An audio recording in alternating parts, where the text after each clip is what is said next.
Welcome to the Growth Boss podcast, where we seek out the secrets to high-performing campaigns from some of the smartest marketers in the world. I'm your host, Gerrid Smith. Today, I have Alexis Scott with me, and she's going to teach us how to build your personal brand with organic content on LinkedIn. Alexis is a LinkedIn ghostwriter, brand marketing consultant, and the fairy job mom. After a layoff in 2020, she rebranded herself and now helps entrepreneurs grow their personal brands through authentic storytelling.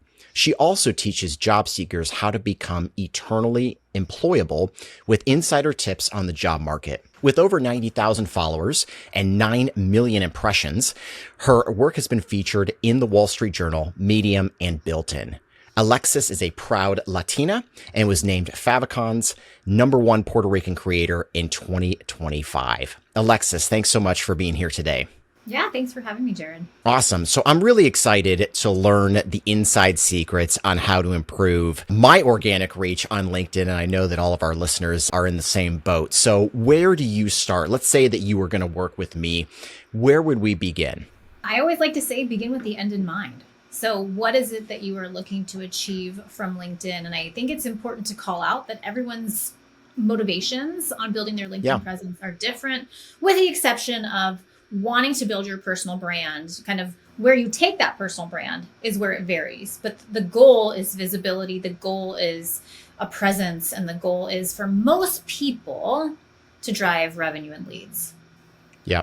So talk to me about maybe some of the different goals that you've heard of, because anybody that I've talked to about this, they'll ask me, hey, Gerrid, what's your goal? What's your goal with the podcast? And I'm like, really? I'm just looking to give back. I have other successful companies. I'm not looking to drive, revenue anywhere. I don't have advertising on here. I've never had a call to action for anything personal that I'm working on. I'm just looking to give back. I'm looking to grow my personal brand. It's kind of a fun new thing for me.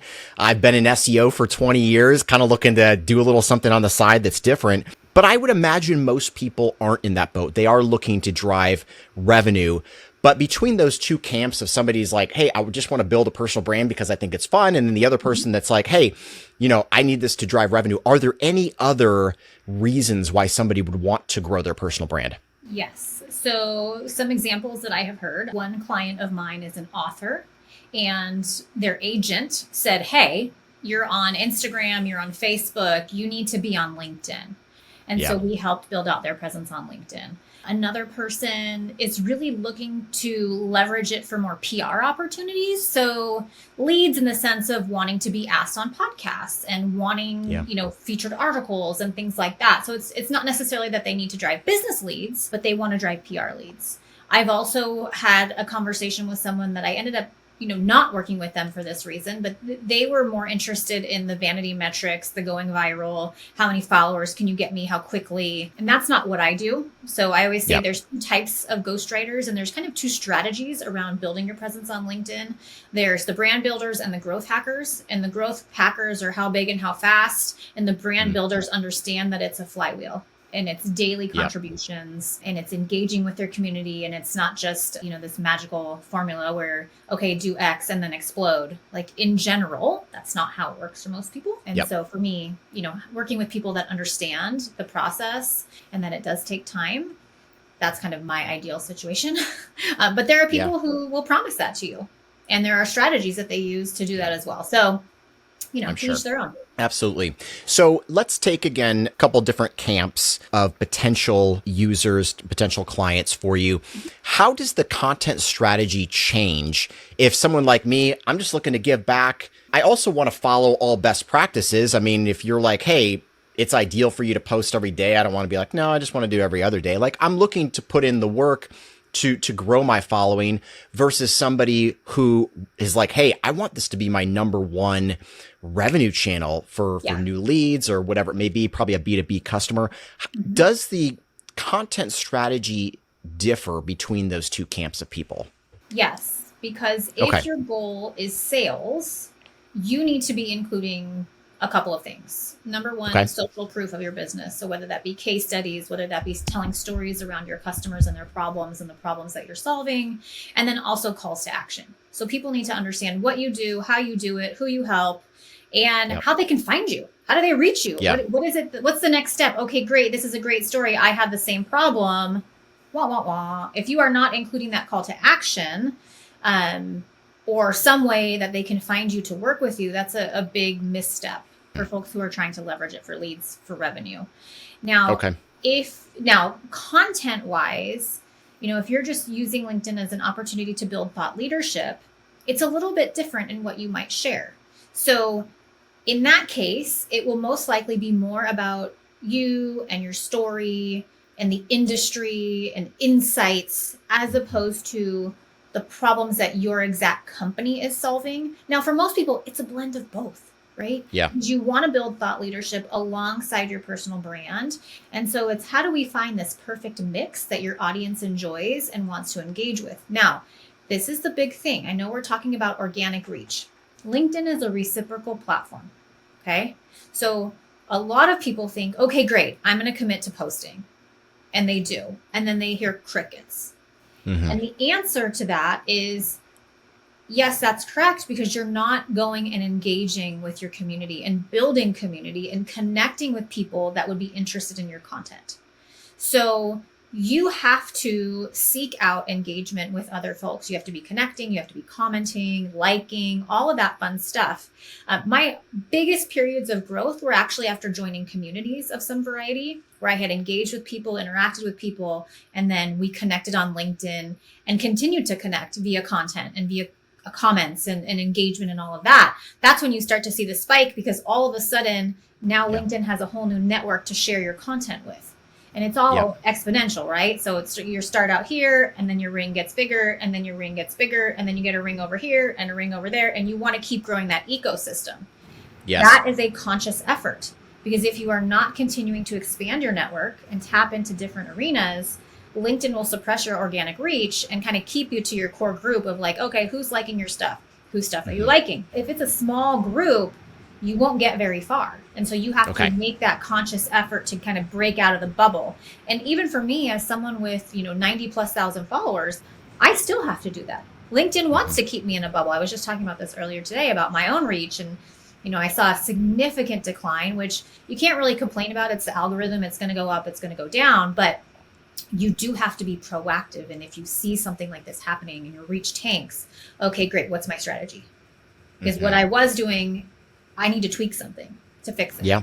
So talk to me about what you're doing for your own brand to expand that reach. Yep. Okay. So a couple of things. The first is obviously connecting with my ideal clients. Who do I want to work with based on their profile, and connecting with them, engaging with their content, trying to expand my circle. The second thing is doubling down on commenting, really looking at second and third degree connections content, ideally. Okay. Kind of get beyond that first wall. And then just from a content strategy perspective for me, so I built my LinkedIn presence not as an entrepreneur. I was a job seeker, actually, when I first started. And I was just telling my story very honestly, very raw. And that has been a thread in my content even up to now. Struggles, triumphs, tribulations, the whole nine. Yep. And what I have found is when I go into heavy marketing and sales copy mode, number one, I don't think LinkedIn likes that very much. But number two, I don't think my audience loves that.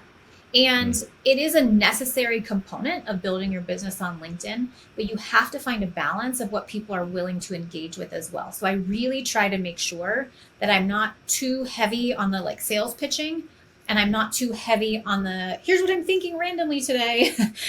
It's finding that happy medium where I'm still a credible expert in my field, but I'm also human. Because honestly, my very, very best performing posts are on the weekends, and they're about my family. Yeah, I believe it. They say, double down on your content that works. And I'm like, well, wait a minute. That's not my business content. And my business content is what I really do want to double down on. So finding that balance is really important. Okay. So I think I got a little bit ahead of us here. So you're talking to your new client. You're trying to figure out what are your goals, right? We got way ahead. Yeah, we did. We were jumping ahead a little bit. That was my fault. So you figure out what their goals are. And then what comes after that? Are we putting together kind of a content plan, or what? What okay, so backing it up. So first call with my clients is really just a discovery call. I want to learn all about them. I want to learn about their background in particular. I want to nail down their goals. I want to make sure I really understand who they are targeting, who they want to connect with on LinkedIn, who they want to speak to, and what they want to say. What is your differentiator? What is your messaging? Who are you? Yeah. So I spend a lot of time on that, actually, both written and verbal. Once we have that nailed down, then it's time for content strategy. And so it's like, okay, knowing what I know about you, your business, and your background, knowing what I know about your goals, let's brainstorm on content strategy. And so it's nailing down the content pillars. It's talking to them a lot about engagement strategy, because a lot of founders are busy. And even before we work together, we have an agreement. Like, I don't manage your account. I'm a writer. I can guide you on LinkedIn, but you're going to have to put in the energy if you really want the results that you desire here. So that's a caveat. But we really start mapping out, the flow of the content, the pillars, and how we're going to get in front of who they want to talk to. Because that's really the biggest piece, is the eyeballs, right? And the other thing that we have a discussion about is, depending on who they're selling into, if they are selling into kind of higher level individuals who are purchasing, you often will not see engagement from your buyers, but they will pop up in your inbox and want to talk to you. And so that's a really critical piece, is the higher you go on the chain of who's potentially buying from you, the kind of more undercover lurkers they are. They're not going to comment necessarily and say, oh yes, my organization needs this publicly. Right. But stay tuned, because they are reading and they are watching you, and they are learning what you do and who you help, and starting to see themselves in how you can solve their problems. Yeah. And I totally resonate with that. I mean, I don't really personally comment on a whole lot, which is part of probably the weakness in my strategy for LinkedIn. But I'm kind of a lurker. Like, I'm checking things out, and I'm like, even for like a podcast guest, I'll find somebody talk about something interesting. I may not comment on any of their stuff. I may not like this stuff. I'm just going to hit them in the DM in the inbox and be like, hey, love what you're putting together. Can you jump on the pod? So that totally resonates. What comes next? So then it is interviews. So I have something, what I call a content repository, that is at the very beginning. I mentioned it's written, right? And so I want to see their writing. And I don't care if they use chat. I don't care what they do to write these answers. 99.9%, it is just them typing. And I can tell. I can always tell when someone's using chat versus not. You're like, maybe you could have used chat just for editing purposes. But it's not. It's all private. This is all just for you to read and understand. Totally. But I break down my content calls to biweekly. So twice per month we'll meet and I interview them. And the reason I interview them, and I know some ghostwriters are different. They just send prompts, and people will send either a video message or an audio message. And that's fine. Don't knock it till you try it. But for me, it is very, very important to actually physically interview them, because I always have follow-up questions. So I could be asking you about the sunset. And all of a sudden you start talking about the waves. And I'm like, wait a minute, pause. Let's talk a little bit more about the waves. Tell me more about that. And so, we can start with one idea and help it grow into multiple. So do the interviews. I take all of that information as well as the transcript, and I turn it into written posts. Depending on the package, I do 12, 16, or 20 posts. So it's either 6, 8, or 10 that they're going to get at a time. And then they're off to the races.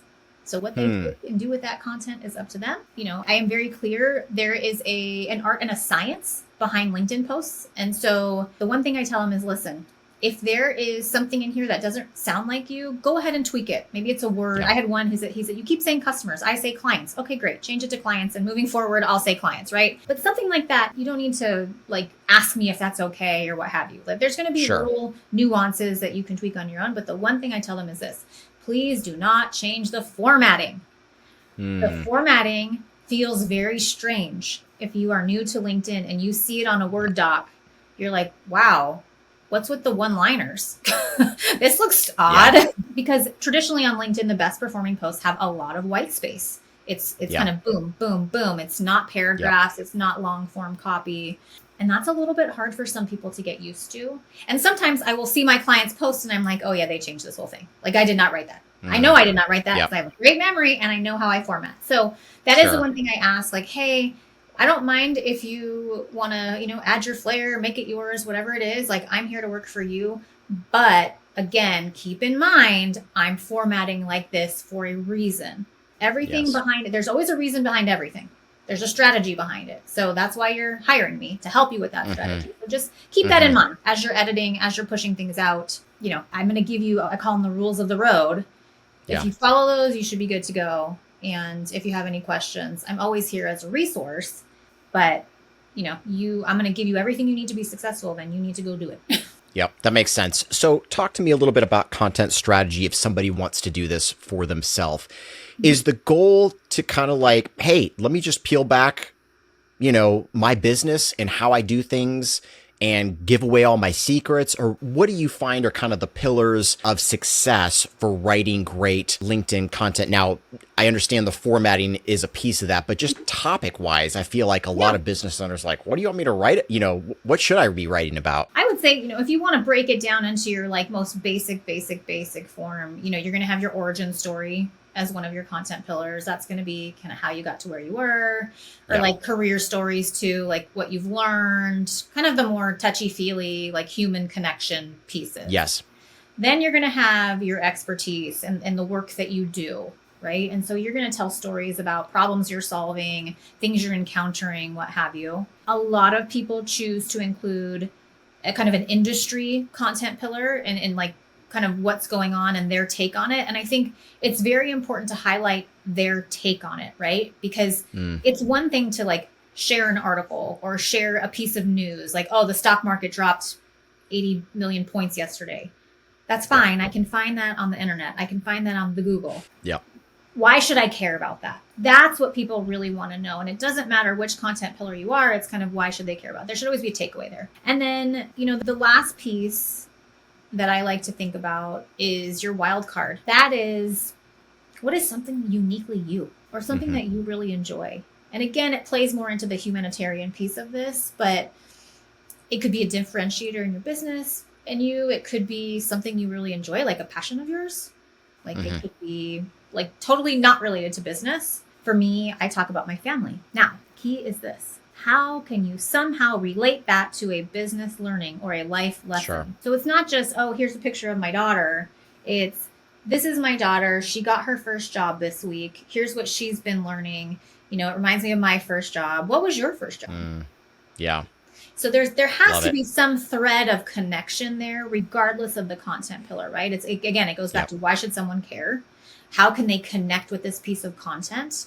And, for content pillars too, I also try to think about like, what is your function? Like, let's say you don't own your business. Let's say you're in sales or whatever it is. So you could leverage your role as kind of a content pillar and really the practitioner piece of what you're doing. Yeah. That just depends on what you're doing. I mean, most people I work with are entrepreneurs, so they're running a whole business. So it's not necessarily like I'm only doing X. It's more like, here's how I'm building this thing. Yes, exactly. And then what about scheduling these posts out? You're giving these posts to the business owner, but when are you recommending they publish these? So always before noon Eastern time. I don't care what day of the week it is.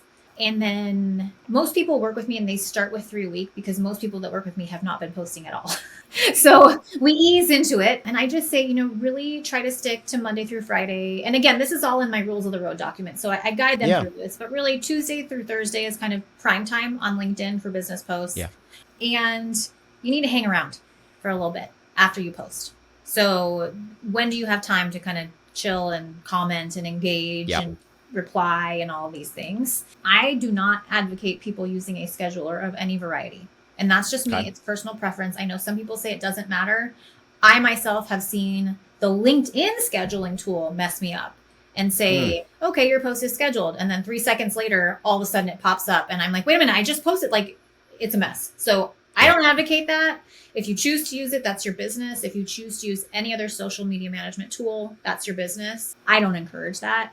I've heard both sides of the coin. I just personally don't use it, and I don't encourage it. Yeah. So talk to me about, at least I'm thinking about the average business owner. You want me to publish in the morning, but you also want me to hang around. My mornings are probably pretty full. How important is it that I am personally commenting on, doing the follow-up comments and things of that nature? Or is that something I can have an assistant help me with? Like, totally. Yeah. So some of my clients do have assistants that help them with the commenting and the posting, quite frankly.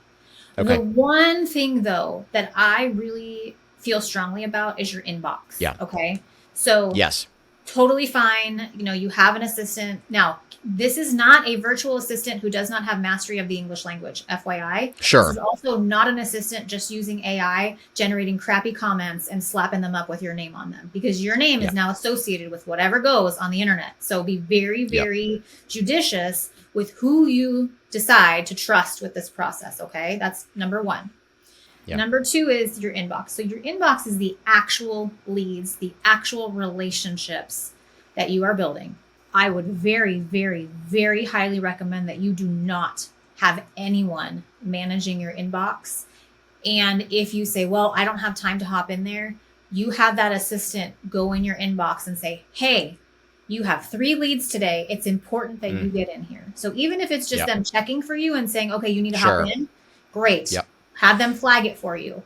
But that is where these relationships will be built. That's where the conversations will be had on the back end. That's where, book time with me links are going to be sent. Like all of that stuff you want to take care of, like kid gloves, right? That's the gold in all of this.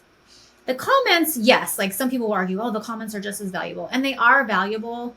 But I understand that if you're a business owner and a successful business owner, you're probably pretty busy. So, I think it is fair to say you could outsource that. But again, it has to be someone who is trustworthy. It has to be someone who's not just going to be using AI. And it has to be someone who has that kind of social media management personality of engagement and interesting. And they kind of have an idea of your style and how you speak. Like it is a process. It's not just I'm going to pay a virtual assistant $5 type of a thing. So talk to me about, as I'm expanding my reach, I'm widening my circle, commenting on more profiles. Again, that's something I'm thinking I'd love to have somebody help me with that. But I think the word that you said that caught my attention was interesting. They do have to be interesting, right? You're not looking for generic comments like, hey, great post, Alexis. The goal is to do more than that, is it not? Absolutely. And that's what I'm saying. That's why it's important to, if you are going to outsource that, do it well. Vet your person well, because this is how you're showing up in the world. This is how you're potentially engaging with future clients. And so if you are thoughtful, if you are interesting, if you are writing comments that make someone pay attention, that will get you a lot farther than good job. Congratulations. Nice post. I agree. I can tell you that as a creator who gets, hundreds of comments a day on various posts, the most irritating thing I can see is when someone is using AI to regurgitate my post back to me. Right? So if I say, okay, here are the top 3 things to do to build your LinkedIn. And then they write back and they say, yes, Alexis. Thing 1, thing 2, thing 3. Which is your favorite? I'm like, okay, now I feel like I have to reply when I know that you were too lazy to even take 3 seconds and think for yourself. Absolutely. About my post. So again, just be cautious and be judicious and smart. And if you're going to use AI, because I know some people are afraid to use their own words, edit it. Take a moment and make it sound like you. Yeah. I love it. As somebody who works with a lot of different clients, you are also analyzing what works, what doesn't work on LinkedIn. What are the most common mistakes that you're seeing these days? I would say posting and ghosting. And I have called my clients out on this numerous times, because we do look at KPIs and we do look at the analytics, and I will go through on the back end and just peek, just unofficially, and be like, ooh, that post didn't do well, or ooh, this or that, or, I'll see people get really excited because things are working. And then all of a sudden they're like, reposting multiple things in an hour, or reshare, and writing new, and I'm like, okay, whoa. I know this is very exciting. I know it's working, but like, chill. We got to drop the breadcrumbs. Let's not get too crazy. So it's really just, figuring out what works for you. And the answer is not the same for everyone, because everyone's audiences are different. And, as a creator, as someone who is on LinkedIn a lot and who owns a business surrounding LinkedIn, I too listen to other creators of like, hey, you should not use pictures for posts. Like they're performing just as well. And then I try it and I get no engagement. And I've tried it multiple times. So clearly my audience likes the pictures I'm sharing. Yes. So you have to pay attention that like, there's kind of tenets of like the algorithm advice that you should follow, but there's also nuances to your style and who your audience is and what they will enjoy or what will resonate with them. I also, see some people who do these like blanket quotes, right? They'll be like, show a billboard and it says like, give everyone a chance. And when Yeah. I'm bored or lazy, I'll be like, okay, fine, I'm just going to do one of those because I'm tired. My brain is tired. I'm just going to post that today. My audience hates those. Okay. Like, I cannot tell you how terrible they do in comparison to me telling an actual story about my life. And so you would think that I had learned that by now, right? But people think, oh, those are the ones that are going to go viral.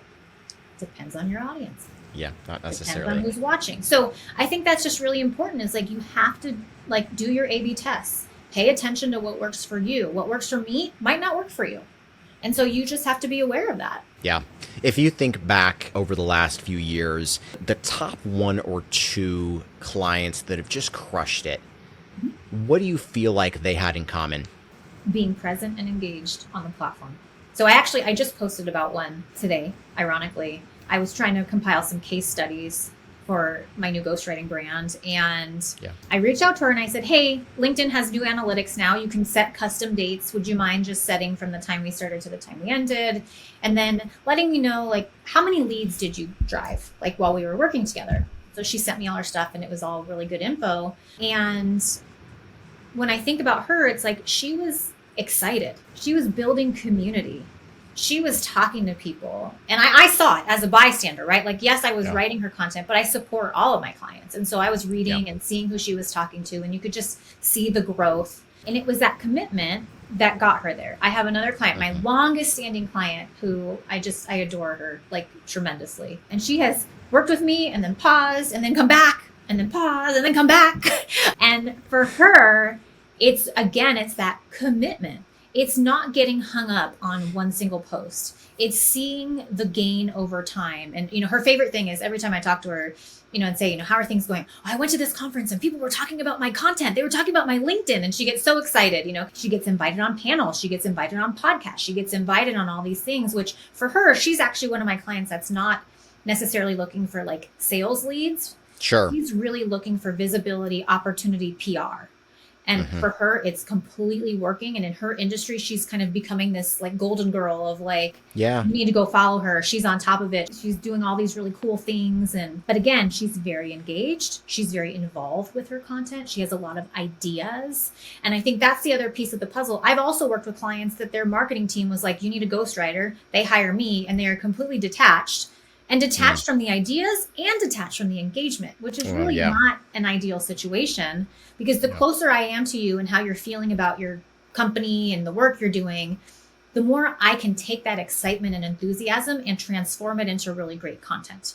So that's the key is really that engagement and that commitment to building, really. Yeah, I love it. I think I would imagine when you get started with a new client, you need to set the right expectations, right?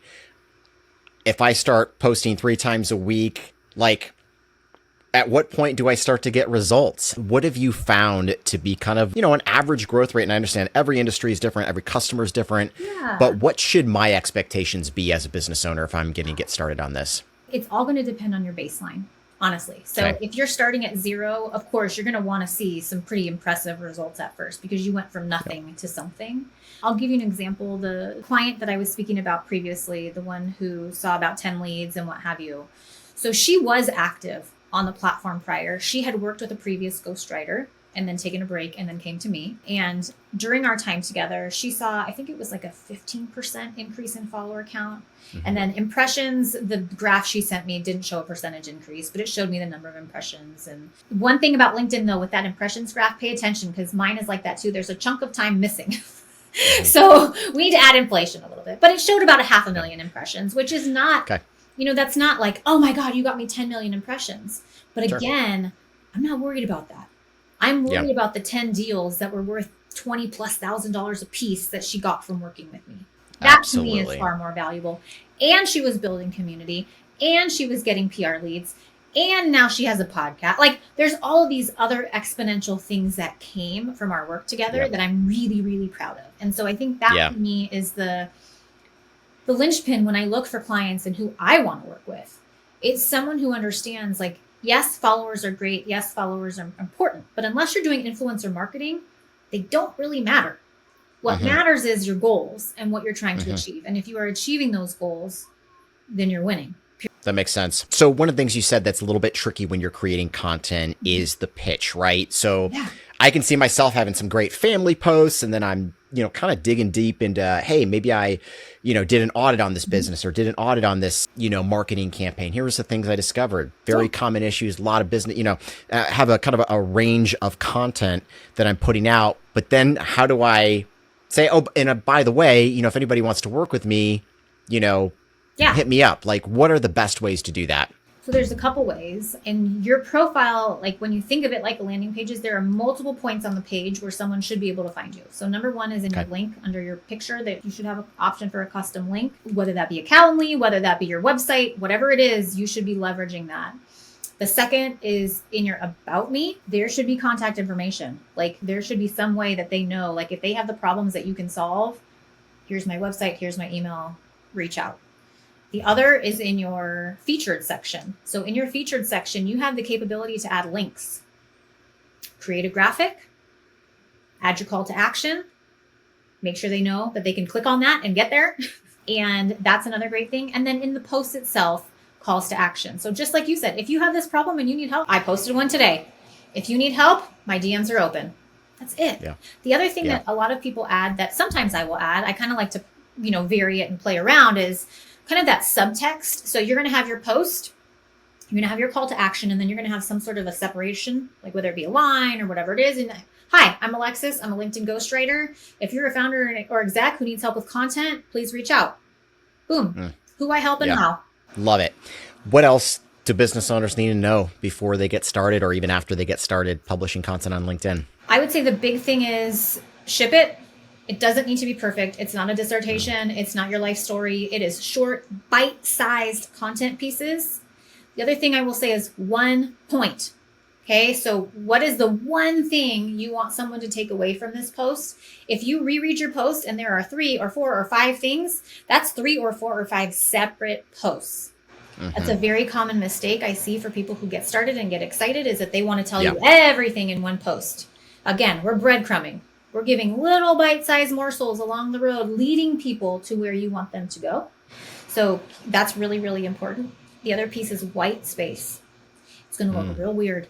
And it's probably going to feel weird hitting return that many times. But it's important. It's really, really important. You want someone to be able to kind of glance at the screen, read really easily, take in different points, etc. And the best way to kind of see how people are formatting is go read other people's posts. Go see what bigger creators are doing. That should give you inspiration.